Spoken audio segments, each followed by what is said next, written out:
Students, today we will be learning about cold water fisheries. बेटा, cold water fisheries के अंदर वो सभी फिशरी एक्टिविटीज़ आ जाती है जहाँ का पानी का टेम्परेचर 5 से 25 डिग्री सेल्सियस के बीच में होता है। ठीक है। अब बेटा, इसके अंदर ना 25 डिग्री सेल्सियस से ज़्यादा टेम्परेचर गर्मियों में भी नहीं जाना चाहिए। ठीक है, यानी इसका मैक्सिमम जो टेम्परेचर है वो 25 डिग्री सेल्सियस तक ही रहना चाहिए। अगर हम इंडिया की बात करें बेटा, इंडिया के अंदर हिमालय और जो पेनिनसुलर रीजन्स हैं वहाँ का टेम्परेचर कोल्ड वाटर फिशरीज के अंडर आता है। ठीक है। पेनिनसुलर रीजन्स क्या होते हैं बेटा, इंडिया का जो ये बिल्कुल साउथ मोस्ट वाला पार्ट है ना बेटा, इस साउथ मोस्ट पार्ट वाले में जो 3 साइड से पानी से घिरा हुआ है ना, इस एरिया को हम बोलते हैं पेनिनसुलर इंडिया। ठीक है। इसमें भी स्पेसिफिकली जो वेस्टर्न घाट्स होते हैं ना, वहाँ का टेम्परेचर ठंडा होता है एज़ कम्पेयर टू ईस्ट। तो हमारा जो हिमालय है और उसके अलावा जो हमारा पेनिनसुलर रीजन्स स्पेसिफिकली जो वेस्टर्न घाट्स हैं, वहाँ पर कोल्ड वाटर फिशरीज मिलती हैं। ठीक है। अगर हम बात करें नेचुरली मिलने वाली वाटर बॉडीज़ की, तो इंडिया के अंदर 16 बड़ी और छोटी रिवर्स है जो एरिया कवर करती है अप टू 3885 किलोमीटर्स। इसका मतलब है अराउंड 20,500 हेक्टेयर्स को वो कवर करती हैं। वहीं अगर हम बात करें ना बेटा, कोल्ड वाटर फिशरीज में ना काफ़ी ज़्यादा पोटेंशियल है। जैसे ट्राउट हैचरीज, जो ट्राउट होते हैं वो हमारे ठंडे पानी में ही मिलती हैं। ठीक है। तो ऐसे हमने ना काफ़ी सारी हैचरीज जो आर्टिफिशियल हैं उनको इस्टेब्लिश किया हुआ है अपने खुद के प्रोडक्शन को इंक्रीज़ करने के लिए। ऐसे ऐसे जो हैचरीज है ना बेटा, वो जम्मू कश्मीर में, हिमाचल प्रदेश में, उत्तरांचल, नागालैंड, मेघालय, तमिलनाडु, केरल, अरुणाचल प्रदेश में मिलती हैं। ठीक है। और ये जो आर्टिफिशियल हैचरीज है ना, ये इतनी ज़्यादा फैला हुआ नेटवर्क है हमारे आज के टाइम का कि ये एरिया कवर करता है अप टू 2,65,000 हेक्टेयर्स तक। ठीक है। अब ये इतना पोटेंशियल, इतना बड़ा सेक्टर बन चुका है कि ना गवर्नमेंट ऑफ इंडिया ने ना हमारी जो इंडिजीनियस स्पीशीज़ हैं उनकी इम्प्रूवमेंट एंड कंजर्वेशन के लिए और जो एग्जॉटिक स्पीशीज़ है ना उनको इस्टेब्लिश करने के लिए एक रिसर्च सेंटर बनाया है। ठीक है। उस सेंटर का नाम है बेटा national research centre on cold water fisheries, NRCCWF। ठीक है। ये रिसर्च सेंटर क्या करता है, जो हमारी ऑलरेडी कोल्ड वाटर में मिलने वाली फिशेज़ है ना, जैसे मार्शीज, लेबियो, ट्राउट्स, ठीक है, ये उनको कंजर्व करता है कि कहीं वो उनका नंबर कम ना हो जाए। और जो एग्जॉटिक स्पीशीज़ जो हम बाहर से लाकर हमने वहाँ पे कल्चर की हैं, उनकी इस्टेब्लिशमेंट को और इम्प्रूव करने के लिए पुश करता है। ठीक है।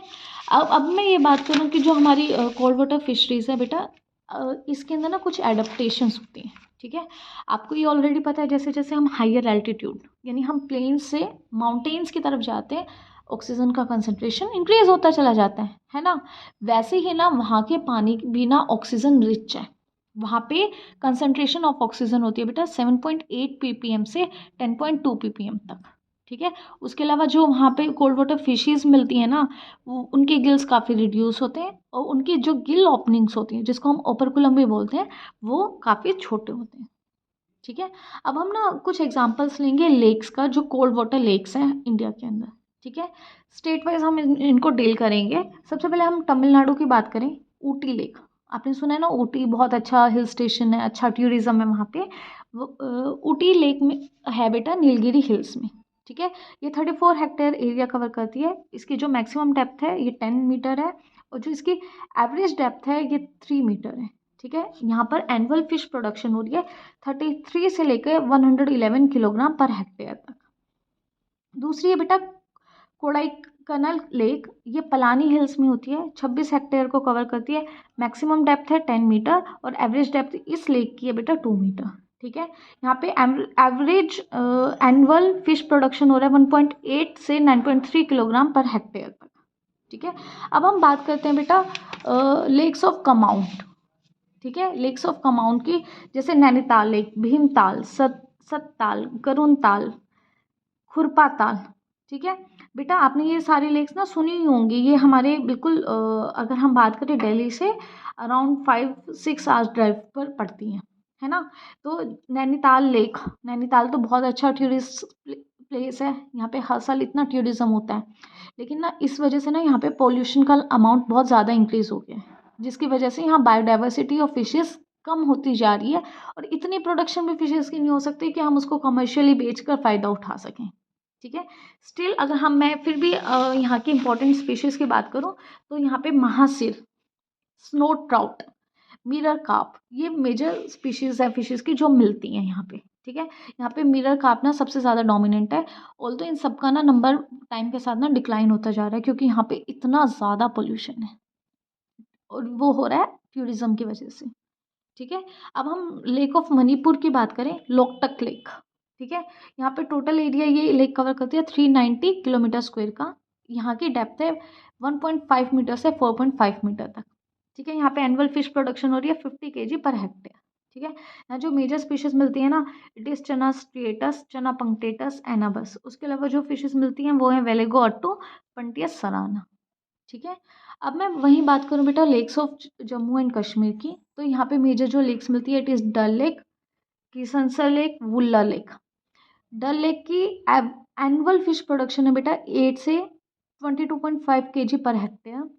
वुल्ला लेक के बेटा 14 से 45 केजी पर हेक्टेयर। और यहाँ पर ना ट्राउट हैचरीज बहुत ज़्यादा हमने आर्टिफिशियल इस्टेब्लिश की हुई है। ठीक है। यानी इस एरिया के अंदर इतना पोटेंशियल है, इतना कम पोल्यूशन है कि हमने बहुत सारी हैचरीज आर्टिफिशियली इस्टेब्लिश करी हुई है। स्पेसिफिकली हम यहाँ पे ट्राउट्स को कल्चर करते हैं। ठीक है। This was about the lake. अब इन लेक्स के अंदर जो मेजर फिश की डाइवर्सिटी, मेजर फिश फोना मिलता है, अब हम उसको डिस्कस करेंगे। ठीक है। सबसे पहले है बेटा महासिर। ठीक है। इसके नाम से पता चल रहा है, महा यानी बड़ा, सिर मतलब हेड। इन फिशेस का बड़ा सिर होता है। ये माइग्रेटरी फिशेस हैं, यानी ये ब्रीडिंग के लिए दूसरी लेक्स में या गर्म एरिया में जाती हैं। ये एडिबल फिशेस हैं, यानी इनको खाया जा सकता है, जैसे टोर और टोर पंटीटोरा, है ना। ये कश्मीर से असम के बीच में मिलती है। 1.5 मीटर तक इनकी लेंथ होती है। इनका ब्रीडिंग सीजन जुलाई से सितंबर के बीच में होता है। और ये जिस पानी में रहती है ना, वहाँ का डिजॉल्व ऑक्सीजन ना 7.8 से 8.4 ppm होता है। और टेम्परेचर रेंजेस फ्रॉम 18.5 से 27.6 डिग्री सेल्सियस। ठीक है। ये था महासिर के बारे में। अब हम बात करते हैं बेटा स्नो ट्राउट के बारे में। तो स्नो ट्राउट की जो स्पेसिफिकली स्पीशीज मिलती है ना, इट इज़ स्कीजोथोरेक्स स्पीसीज और स्कीजोथोरिएक्थिस। ठीक है। ये नॉर्मली कश्मीर और लद्दाख में मिलती है। और ऐसे ही एस प्रोग्रेस्ट्रस ईस्टर्न हिमालयस के अंदर बहुत कॉमनली मिलती है। ठीक है। ये इलियोफेजिक होते हैं, हॉर्बीवोरियस होते हैं, और इनके ब्रीडिंग सीजन होता है बेटा मार्च से अप्रैल के बीच में। ठीक है। उसके बाद हम बात कर दूसरा लेते हैं बेटा स्नो ट्राउट्स। स्नो ट्राउट्स में बेटा लेबियो, ये ना इसका कोई भी कमर्शियल सिग्निफिकेंस नहीं है, लेकिन फिर भी जो यहाँ पे स्पीशीज मिलती है ना, it is Labeo dero and Labeo dyocheilus. ठीक है। वैसे ही गर्रा की स्पीशीज भी होती है, ये भी ईडिबल फिशेज नहीं होती, गर्रा लेम्टा एंड गर्रा लोटिगोली। ठीक है। उसके अलावा काफ़ी एक्जॉटिक स्पीशीज, स्पेसिफिकली जब हम ट्राउट की बात कर रहे हैं, अभी भी पढ़ा था कि रिसर्च सेंटर क्या करता है, एक्जॉटिक फिशेज का इस्टेब्लिशमेंट करता है। ठीक है। तो जो यहाँ पे ट्राउट्स हैं ना, ये स्ट्रीम्स में, लेक्स में, रिजर्वॉयर में अच्छे से एक्लिमेटाइज्ड होते हैं, यानी उसके टेम्परेचर के अकॉर्डिंग अच्छे से ढले हुए होते हैं। नॉर्मली ये मिलते हैं बेटा नीलगिरी, कोडाई कन्नल, कश्मीर एंड हिमाचल प्रदेश में। ठीक है। ये फूड एज मतलब इडिबल फिशेज होती हैं और इनकी अच्छी खासी फार्मिंग की जाती है। अगर मैं मेजर जनरास जो यहाँ पे जो मेजर स्पीशीज़ हैं फिशेज़ की उनकी बात करूँ, तो यहाँ पे मिलती है बेटा सैल्मो ट्रूटा, फेब्रियो और ओनिको रिंकस। ठीक है। ये मेजर स्पीशीज जनरास यहाँ पे मिलते हैं। ठीक है। This was about the major fish fauna जो कोल्ड वाटर के अंदर मिलता है। आई होप आपको समझ में आया होगा। If you have any doubt you can comment in the comment section. Keep watching. Thank you.